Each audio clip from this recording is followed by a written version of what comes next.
Eu perguntei como vocês preferiam que eu investisse na sua arte e seguisse. E hoje, além de ser o episódio 6 do quadro, é o mid-season da primeira temporada. E tem papo artístico bem bacana. E desenho. Sempre tem desenho.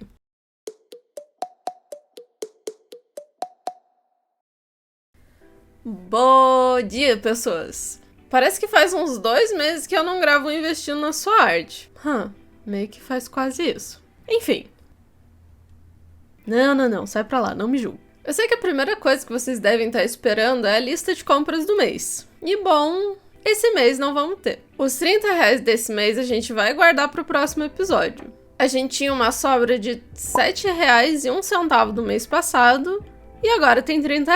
O que significa que a gente vai ficar com R$ 37,01 pro mês que vem. Mas, tia, esse aqui não é um investindo na sua arte?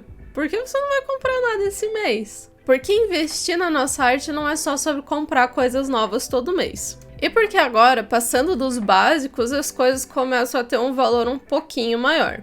Eu perguntei no mês passado pra vocês se vocês preferiam que eu pulasse os meses que eu não ia comprar nada ou se seria melhor fazer certinho mês a mês. E a real é que já tem um montão de vídeo aqui no YouTube que mostra como gastar R$ 500 em materiais artísticos de uma vez. E essa não é bem a ideia desse quadro aqui. Ah é? Então explica a ideia desse rolê aí. A ideia não é só sobre comprar R$ 30 em material por mês. É incentivar vocês e eu a desenhar com um budget baixo, lentamente melhorando as nossas ferramentas e principalmente aprendendo a usar o que a gente tem em mãos. Vamos dizer que eu já comprei todas as bases que eu gostaria e agora eu quero me aventurar em alguns materiais um pouco diferentes. Por exemplo, eu comprei esse kit de marcadores da Daiso por R$16,90. Eu vou continuar aumentando novos itens, guardando os meus R$ 30 aqui e ali quando achar que eu não preciso de nada novo no momento. E quando esse marcador aqui acabar, ao invés de eu comprar mais um kit do mesmo marcador, eu vou substituir ele por um melhor, tipo uma Copic que custa R$29,90. Que é recarregável, tem uma tinta muito melhor e é padrão profissional. E quando esse aqui acabar, ao invés de você jogar fora e ter que comprar um novo, você vai comprar um refil, que custa R$32,90. E com esse refil, você basicamente vai conseguir recarregar umas 7 vezes ou mais a sua caneta, o que torna o tempo de vida do seu material muito mais durável. É assim que a progressão do Investindo na Sua Arte funciona no meu método. Você fala de método, já parece que você tá querendo vender curso online. Pior que é verdade, mas não quero vender curso online, tá? É muito cedo pra esse tipo de coisa. Enfim, você começa com o material básico para aprender e desenvolver a sua técnica e quando substituir ele, você vai substituir por algo que não vai faltar por um bom tempo. E isso vai servir para tinta, para aquarela, marcador, lápis de cor e qualquer coisa que você decidir investir. É lógico que tem materiais que são mais duráveis do que outros e tem materiais que não existem em refil, mas essa é a ideia base. E por isso que o episódio de hoje é usar o que a gente já comprou até agora. Lápis de rascunho, lápis de cor e as canetas nanquim. E as tintas nanquim também. Porque a ideia é a gente ter um processo progressivo. Então entendo esse episódio como um reajuste no meio do caminho. E a partir de agora é assim que eu vou trabalhar esse quadro. Mesmo que no mês eu não vá querer comprar nada ou eu não puder comprar nada, não significa que eu não vou postar o episódio, mas também não significa que eu vou pular ele. E se você não gostou, bem, culpa é a maior parte do pessoal. Ai, estorra 3 pessoas. Que decidiu que seria mais bacana fazer cada mês certinho, ao invés de skipar quando não tem nada novo pra comprar. Não que eu não tenha concordado super com essa ideia. Isso joga culpa no pessoal. Que sujo da sua parte, depois eles param de votar e você não sabe por quê. Lembra daquela personagem que eu fiz no episódio 4? Eu resolvi fazer um desenho que saísse da minha zona de conforto. Sair daquela pose cara neutra e tentar uma expressão um pouco mais debochada e uma pose um pouquinho mais dinâmica. Sabe, fugir da síndrome da cara igual. Nossa, a expressão fica muito melhor em inglês. Mas vocês entenderam, então assim espero.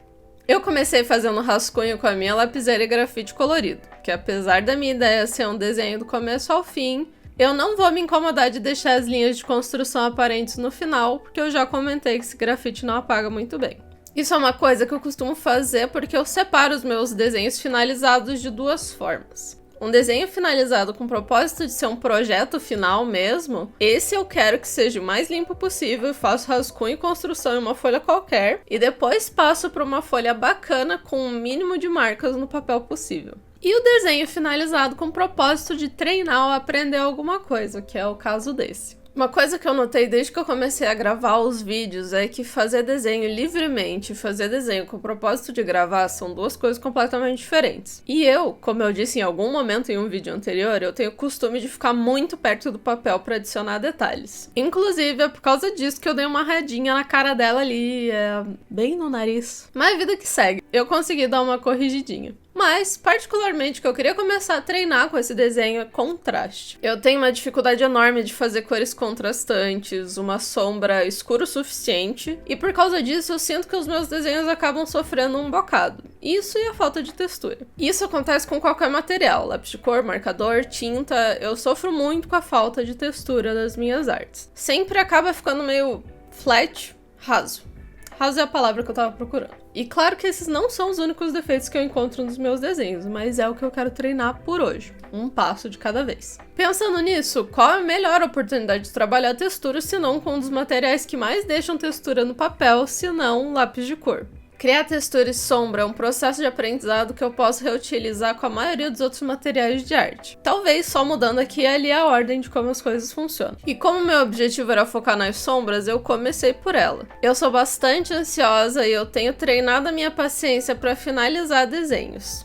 Porque sempre que eu finalizo eles, depois de algumas horas, eu olho de novo e penso, puxa, eu podia ter adicionado isso ou aquilo. Como eu acabo fazendo a sombra por último, de maneira inconsciente, eu dou por finalizado o desenho sem me importar demais com essa parte do processo. O principal problema que isso causa é porque eu nunca faço direito, eu não treino o suficiente, porque eu não treino o suficiente, eu não domino o uso de luz e sombra. É simples assim. Então, para evitar isso de uma maneira um pouco mais forçada, eu tô fazendo elas no começo e não no final. Eu também quis fugir um pouco da minha paleta de cores padrão, que é o preto, branco e azul. Talvez vocês tenham notado que os últimos vídeos meio que são sempre dentro dessas cores. E eu me aventurei um pouco com outras combinações. Um recurso que eu costumo usar quando eu tô sem ideia de que cor usar em um desenho é buscar uma paleta no Pinterest. Eu procuro imagens que me chamem a atenção, composições, personagens interessantes e uso eles como referência para puxar uma paleta de cores interessante. Inclusive, eu até fiquei feliz de sair dessa minha zona de conforto colorida para perceber que ainda faltam algumas cores chaves para minha coleçãozinha de lápis de cor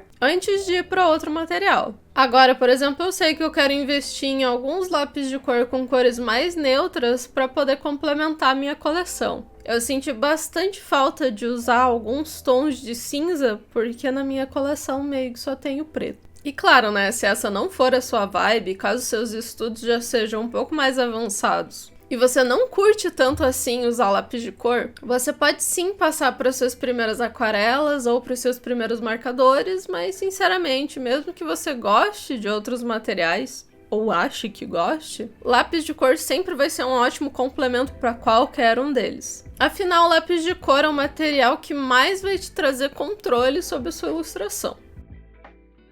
Essa ilustrando o vídeo perde um pouquinho, tanto da textura quanto das sombras, por conta da iluminação e do brilho do vídeo. Mas eu já consigo ver alguma melhorinha no meu processo. Eu também aproveitei a minha nanquim branca para fazer algumas adições na textura, já que eu tenho ela à minha disposição. E apesar de ter dado uma tropeçadinha nesse rosto, eu acabei ficando bem contente com o resultado. O de sempre, né? Autodepreciação tá com nada. Eu queria saber quem mais segue esse método de pequenos investimentos e, se sim, com o que vocês estão comprando. Me conta aí nos comentários. Eu sei que não teve nada de muito novo nesse episódio, mas eu quero que vocês lembrem que investimento nem sempre se trata de dinheiro. Essa é a essência do investindo na sua arte. Eu quero poder repassar os meus aprendizados dos anos falhos de estudos que eu tive para vocês não demorarem tanto quanto eu para ter essas lições, sabe como é que é?